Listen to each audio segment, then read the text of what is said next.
स्वयं भगवान विष्णु ने माता लक्ष्मी को बताया। हमेशा अच्छे लोगों की मृत्यु क्यों जल्द हो जाती है और अच्छे लोगों के साथ ही बुरा क्यों होता है और बुरे लोगों के साथ बुरा क्यों नहीं होता है, या यूं कह लो कि अच्छे लोग सुखी जीवन क्यों नहीं जी पाते और बुरे लोगों को सुखी जीवन क्यों मिलता है, और जो लोग ज्यादा पूजा पाठ करते हैं, नित्य भगवान की पूजा आराधना करते रहते हैं, उन्हीं के साथ बुरा क्यों हो जाता है। दोस्तों, एक बार की बात है, भगवान श्री हरि विष्णु आकाश लोक पर विश्राम कर रहे थे। तभी वहां पर माता लक्ष्मी पृथ्वी लोक का भ्रमण करके पहुंच जाती है।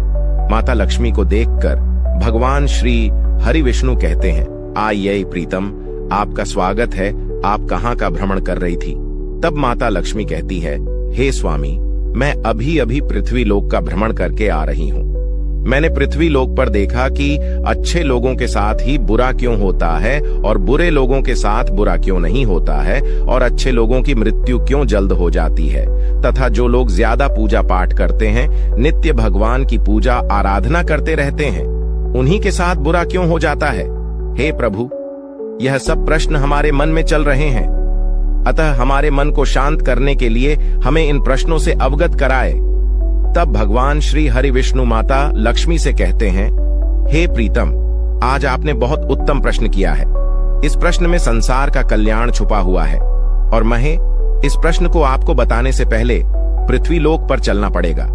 तब माता लक्ष्मी कहती हैं, हे प्रभु, चलिए और अति शीघ्र चलिए। मेरे मन में इन सभी प्रश्नों के उत्तर जानने की उत्सुकता बढ़ रही है।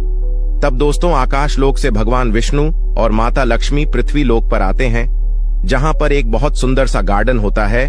उस गार्डन में तरह तरह के सुगंधित फूल और तरह तरह के फलों के पौधे लगे होते हैं, और उसी गार्डन में जाकर भगवान विष्णु और माता लक्ष्मी विश्राम करने लगते हैं। तभी भगवान विष्णु कहते हैं, हे प्रीतम, अब हम आपको आपके सभी प्रश्नों के उत्तर एक कथा के माध्यम से देते हैं, जिसको सुनने के बाद आपको सभी प्रश्नों के उत्तर मिल जाएंगे। और भगवान विष्णु कहते हैं, जो मनुष्य इस कथा को मन और ध्यान लगाकर सुनता है, इसे मोक्ष की प्राप्ति होती है। तभी माता लक्ष्मी कहती हैं, हे प्रभु, आप कथा को आरंभ करिए, मैं मन और ध्यान लगाकर सुनेगी दोस्तों। फिर भगवान विष्णु माता लक्ष्मी को कथा सुनना आरंभ करते हैं दोस्तों। तो चलिए अब कथा को सुनते हैं दोस्तों। भगवान विष्णु माता लक्ष्मी से कहते हैं, हे प्रथम पौराणिक काल की बात है, एक बहुत ही अत्यंत सुंदर नगर था। उस नगर में श्याम और सोहन नाम के दो व्यक्ति रहते थे, जिसमें से श्याम एक बहुत धनवान व्यापारी था, और वह धनवान होने के साथ ही साथ पूजा पाठ और भगवान की भक्ति में बहुत विश्वास रखता था। वह प्रतिदिन नित्य भगवान की पूजा आराधना करने के लिए मंदिर जाता था, और वह प्रतिदिन दीनहीन तथा दुखिहारी गरीबों में कुछ न कुछ बांटता रहता था।